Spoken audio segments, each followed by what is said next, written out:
Welcome back to another episode of Aquarius Open Minds, the podcast where we unravel the latest theories and discoveries that challenge our understanding of the ancient world. I'm your host, Christopher Goodsell, and today we have an exciting episode lined up for you. We're going to explore a groundbreaking theory about the Great Pyramids of Egypt. Are they more than just monumental tombs? Could they have served as ancient chemical reactors? We'll be looking at the work of Danny Jones, whose recent theories have been making waves. And as always, we have the reactions of the insightful Johanna James, sharing her thoughts and questions. Let's jump right in. Who is Danny Jones? Firstly, let's look at who Danny Jones is and what qualifies him to make these statements. Danny Jones is an acclaimed archaeologist and historian with over 2 decades of field experience. Holding a PhD in Egyptology from the University of Cambridge, Jones has dedicated his career to unearthing and understanding the mysteries of ancient civilizations. His pioneering research has led to several groundbreaking discoveries, and his analytical approach has earned him respect in the academic community. Known for his meticulous methodology and innovative thinking, Jones is particularly interested in reinterpreting historical narratives through the lens of contemporary science. His recent theories about the Great Pyramids are the culmination of years of rigorous study, fieldwork, and collaboration with experts across multiple disciplines. So he certainly has the qualifications and the chops to support these theories. Are the pyramids ancient chemical reactors? So recently, Danny Jones conducted some research on the Great Pyramids, which is truly mind-blowing. So let's start by explaining the concept of the pyramids functioning as ancient chemical reactors. The idea is that the Great Pyramids weren't just enormous burial sites, but advanced chemical reactors. One major thing to understand here is that even though the pyramids have been called tombs, none of them have ever been found to contain a sarcophagus or a body. It's always been put down to grave robbers, yet there's not even any evidence that they were tombs at any point in the past. Couple that with the strange shapes, structures, and inner workings of the pyramids themselves. The precise angles and layouts of the internal structures is bizarre to say the least. They are not set up as tombs with the normal number and layout of chambers. The internal structure looks like it was specifically designed for some lost purpose. Well, lost until now, maybe. Have scorch or torch marks been found? It's crucial to examine physical evidence that supports the theory of the pyramids functioning as ancient chemical reactors. One significant point of interest is the presence or absence of scorch or torch marks within the pyramids.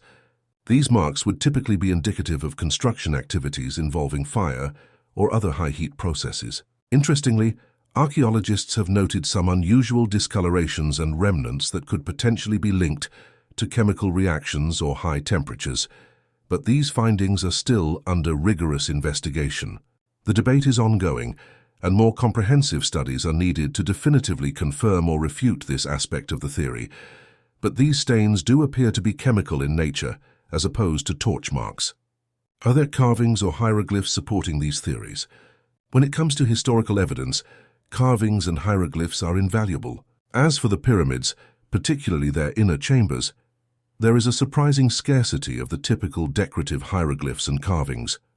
This absence is perplexing, given that the walls of other ancient Egyptian structures are often richly adorned with inscriptions and artwork. Some theorists argue that this lack of decoration could imply a more utilitarian purpose for these spaces, aligning with the idea of the pyramids being more than just tombs. That said, there are no explicit carvings or hieroglyphs directly corroborating the notion of chemical reactions. However, certain symbols and architectural elements, when reinterpreted, could be seen as supportive of this revolutionary theory. The absence of expected markings and the nature of existing ones leaves room for further investigation and speculation.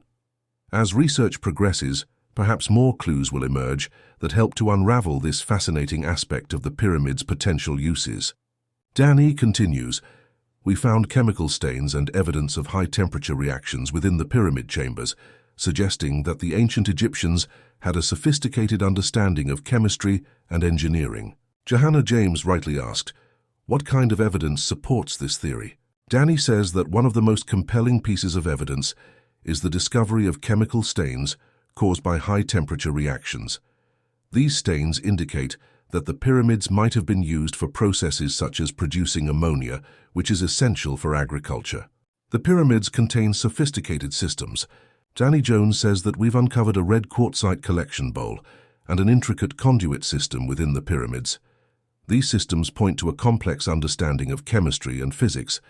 They likely facilitated chemical reactions or other industrial processes. Johanna James asked, "The presence of ammonia in the pyramid chambers, is that linked to these chemical reactions?" Danny responded, "Yes, it is. The strong smell of ammonia, previously attributed to bats or human activity, is now believed to result from ancient chemical reactions. This suggests that the pyramids could have been used for early fertilizer production techniques. Let's try tracing the evolution of technology in ancient Egypt. So if this theory is true, wouldn't there be some evidence elsewhere in Egypt or the surrounding lands that showed the Egyptians utilizing earlier versions of this technology? It doesn't make sense that one day they are living in stone houses and the next they are processing chemicals in massive pyramids.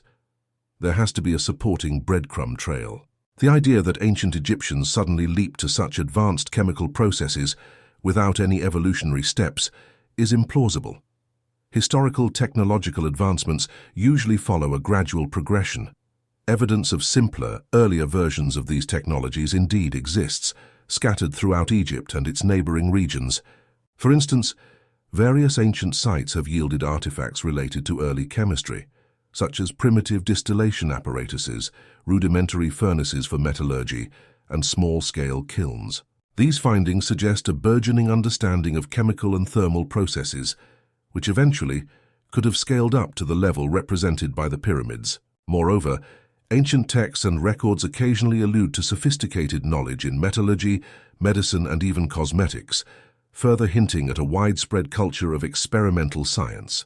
Additionally, there are numerous smaller structures and temples that include intricate designs and features, which may have served as testing grounds for the larger-scale applications seen in the pyramids.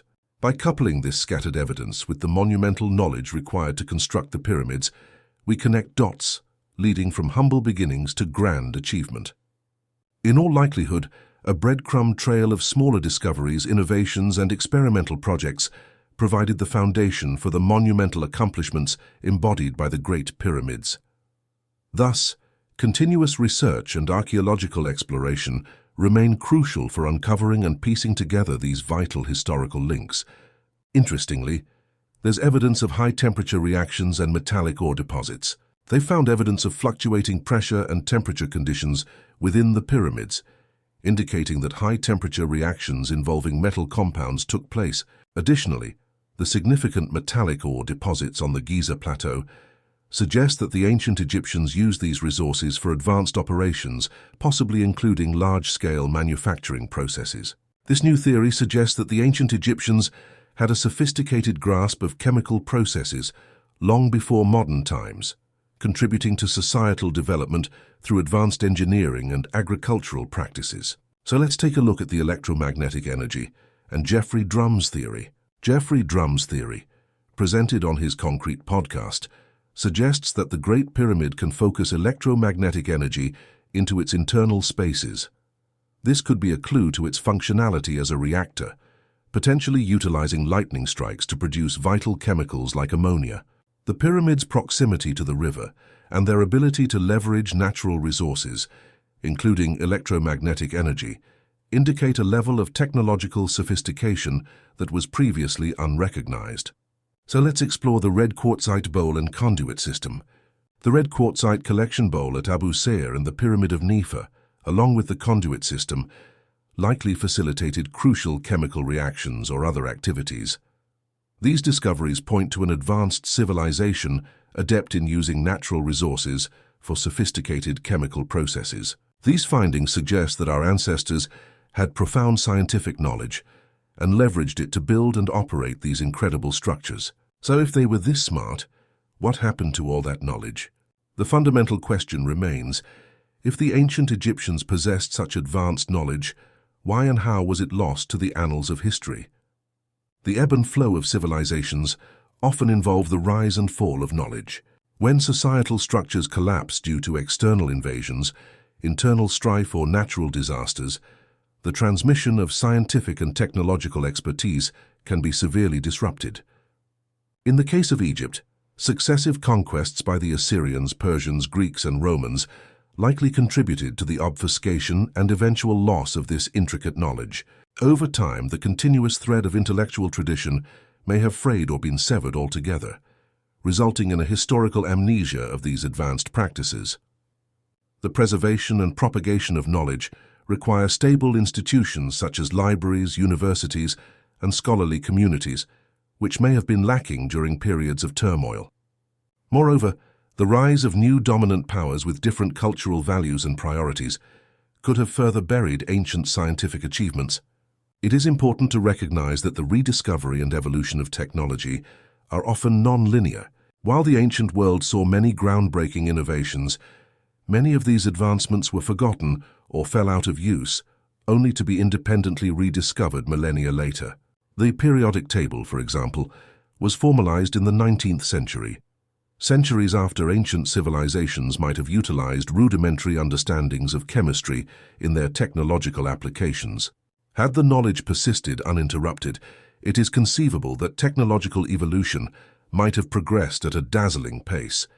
However, the complex interplay of cultural, political, and environmental factors often retards such linear progression.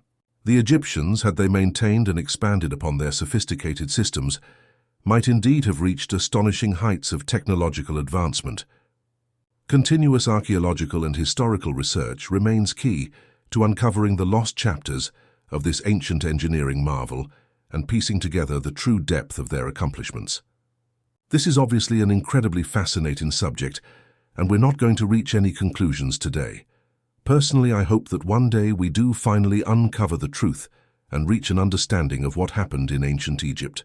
I'd like to thank Danny for his continued work and for sharing these groundbreaking insights with us.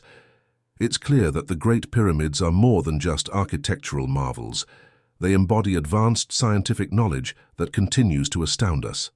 Johanna James is also doing amazing work and is shining a new and vibrant light on these ancient and historical sites and their meanings. And to our listeners, if you enjoyed today's episode, consider supporting our research by becoming a patron. Your contributions help us bring more fascinating topics and expert insights straight to you. Until next time, keep your minds open and curious. Thank you for tuning in to Aquarius Open Minds.